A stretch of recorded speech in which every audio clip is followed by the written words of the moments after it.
لہذا جہنم میں جانے کے بعد دنیا میں رہنے والا عیش پرست انسان، نعمتوں میں رہنے والے انسان یقیناً قابل رشک نہیں رہے گا اگر وہ کافر اور مشرک ہے۔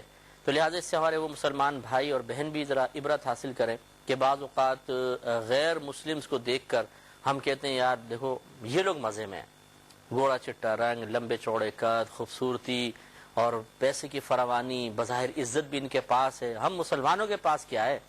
یہ تو میدان معاشر میں پوچھیں گے بتاؤ تمہارے پاس کیا ہے؟ تو یہ کہیں گے کہ آج تو پوری کائنات کی دولت ہمارے قدموں میں ہے۔ اللہ تبارک و تعالیٰ نے اتنی عظیم ہمیں نعمت عطا فرمائی ہے کہ اللہ تبارک و تعالیٰ ہم سے راضی ہے، ہم مسلمان ہیں، دنیا حالت ایمان میں دنیا سے ہم باہر یہاں تک پہنچے، باہر نکلے، یہاں تک آئے۔ تو اس وقت انسان اپنے مسلمان ہونے پہ فخر کرے گا، اس وقت اس کی تنگ دستی اس کے لیے باعث عار نہیں ہوگی، بلکہ وہ فخر محسوس کرے گا کہ دنیا میں عذابات تھے، سختی تھی، تنگی تھی، تو آج اس کا انعام مل رہا ہے۔ تو لہٰذا اپنی سوچ کو پست نہ کریں، بہت محدود نہ کریں، ذرا اپنی سوچ کو وسعت دیں۔ اب نبی کریم صلی اللہ علیہ وسلم نے آخرت کے بارے میں جو کچھ بیان فرمایا اس پہ غور و تفکر کی بھی کبھی سعادت حاصل کر لیا کریں۔ اسی لیے تو کہا جاتا ہے قرآن کو بار بار پڑھیں، حدیثوں کو بار بار پڑھیں، بار بار سنیں، تاکہ ہمارا ذہن بنے، اور ذہن میں تعلیمات اسلام کے نہ ہونے کی وجہ سے جو گندے اور فاسد خیالات جڑ پکڑ لیتے ہیں وہ خیالات نکلیں۔ یہ خیالات اسی وقت نکلیں گے جب ان کی جگہ پاکیزہ خیالات آئیں گے، اور جو شخص نہ قرآن سنے نہ حدیث سنے، اس کے پاس ٹائم ہی نہ ہو، تو پھر اس کی رہنمائی کے لیے صرف شیطان ہوتا ہے، نفس ہوتا ہے، الٹے سیدھے خیالات، الٹی سیدھی رہنمائی، اور اس میں انسان ہلاک ہوتا ہے۔ تو لہٰذا قرآن و حدیث کا مطالعہ از حد ضروری ہے۔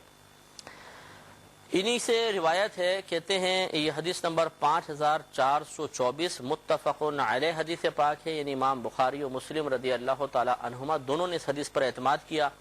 یہ کہتے ہیں کہ نبی کریم صلی اللہ علیہ وسلم نے ارشاد فرمایا کہ اللہ تبارک و تعالی بروز قیامت ہلکے عذاب والے دوزخی سے کہے گا۔ الفاظ دیکھیں نبی کریم صلی اللہ علیہ وسلم کے، مطلقاً فرماتے دوزخی سے کہے گا نہیں، سب سے ہلکے عذاب والے دوزخی سے ارشاد فرمائے گا کہ اگر تیرے پاس ساری زمین کی دولت ہوتی تو کیا تو اس عذاب کے فدیے کے طور پہ وہ دے دیتا؟ تو وہ جواب میں کہے گا کہ ہاں۔ تو اللہ تعالیٰ اس سے فرمائے گا کہ میں نے تو اس سے بھی آسان چیز طلب کی تھی جبکہ تو آدم علیہ السلام کی پیٹھ میں تھا، تو کسی کو میرا یہ کہ تو کسی کو میرا شریک نہ مان، تو میرے شریک ٹھہرانے کی سزا سے انکاری ہو گیا، کیوں ایسا تو نے کیا؟ مطلب کہنے کا یہ ہے کہ ہم نے تجھ سے پوری دنیا نہیں مانگی تھی، ہم نے صرف اتنا تجھ سے وعدہ لیا تھا جب جیسے ہم عالم ارواح میں تھے۔ تو اللہ تعالیٰ نے فرمایا الست بربکم، کیا میں تمہارا رب نہیں ہوں؟ تو قرآن ہی کہتا ہے کہ وہ ارواح نے جواب دیا قالوا بلا، انہوں نے کہا ہاں اے اللہ تعالیٰ تو ہمارا رب ہے، کیوں نہیں تو ہمارا رب ہے، بے شک تو ہمارا رب ہے۔ عالم ارواح میں سب نے یہ اقرار کیا تھا، لیکن دنیا میں آنے کے بعد پھر لوگ پھر گئے، کوئی کافر ہو گیا، مشرک ہو گیا، مرتد ہو گیا، منافقوں میں شامل ہو گیا۔ تو اللہ تعالیٰ فرمائے گا کہ ہم نے تجھ سے پوری دنیا سے زیادہ آسان چیز طلب کی تھی۔ دنیا دینا تو دنیا میں بڑا مشکل ہے، پوری دنیا کسی کو دے دی جائے، دولت دے دی جائے، لیکن ایمان لانا تو یہ کوئی اتنا زیادہ مشکل نہیں ہے۔ ذرا سی ہمت انسان کرے اور صحیح چیز، صحیح عقیدے کو اختیار کرے، یہ اس سے کہیں زیادہ آسان ہے۔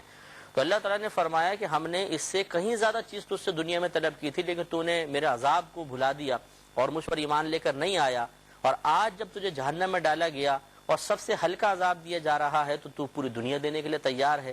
تو یہ نشاندہی ہے اس طرف کہ بعض اوقات انسان ایک غلط فیصلہ کر بیٹھتا ہے، اور یہ غلط فیصلہ اس کی پوری آئندہ آنے والی زندگی پر، فیوچر لائف کے، اس کے فیوچر پر بہت ہی منفی اثرات مرتب کرتا ہے، اور انسان پھر ہمیشہ ہمیشہ کے لیے پچھتاتا ہے۔ اسی لیے انسان کو چاہیے کہ وہ جو بھی بڑا کام کرے پہلے مشاورت کر لیا کرے، صاحب الرائے لوگوں سے، ذہین عقلمند لوگوں سے مشورے کرے، اس کے بعد قدم اٹھائے۔ تو جس نے دنیا میں شرک اور کفر کو اختیار کیا اور اسی کو سب کچھ سمجھا، وہ بڑا پچھتائے گا، اور جہنم میں جانے کے بعد تمنا کرے گا کاش پوری دنیا لے کر اور مجھے عذاب سے چھٹکارا مل جائے، لیکن پھر وہ فدیہ اس کا دینا کا ارادہ، یا اگر قادر بھی ہوتا بالفرض تو وہ اس کے کوئی کام نہیں آئے گا۔ حضرت سمورہ بن جندب رضی اللہ تعالی عنہ کہتے ہیں، مسلم کی روایت ہے، حدیث نمبر 5425 ہے، نبی کریم صلی اللہ علیہ وسلم نے ارشاد فرمایا کہ جہنمیوں میں سے کسی کو جہنم کی آگ ٹخنوں تک پکڑے گی، کسی کو گھٹنوں تک، کسی کو کمر تک اور کسی کو گردن تک پکڑ لے گی. یعنی مختلف قسم کی معاملات ہوں گے. کہیں تو بس اتنی آگ ہوگی کہ ٹخنوں تک آگ پہنچ رہی ہوگی، لیکن یہ نہیں کہ باقی اوپر کا جسم پھر راحت اور آرام میں ہوگا. جیسے نبی کریم صلی اللہ علیہ وسلم نے آگ کے جوتوں کے بارے میں فرمایا کہ دماغ ہانڈی کی طرح کھول رہا ہوگا، تو جس کے ٹخنوں تک بھی آگ ہوگی تو وہ تیزی کے ساتھ گرمی سرایت کر کے اوپر تک پہنچے گی. پھر بعضوں کے گھٹنے تک آگ جل رہی ہوگی، بعضوں کے کمر تک ہوگی اور بعضوں کی گردن تک ہوگی، پورے پورے آگ میں ڈوبے ہوئے ہوں گے، لیکن موت نہیں ہے وہاں پر. تو یہ شدید عذاب جہنم میں ہوگا اور جہنم حق ہے. نبی کریم صلی اللہ علیہ وسلم کا تفصیل بیان ثابت کرتا ہے کہ یہ کوئی تصوراتی شے نہیں، باقاعدہ حسی چیز ہے. میں بہک سکوں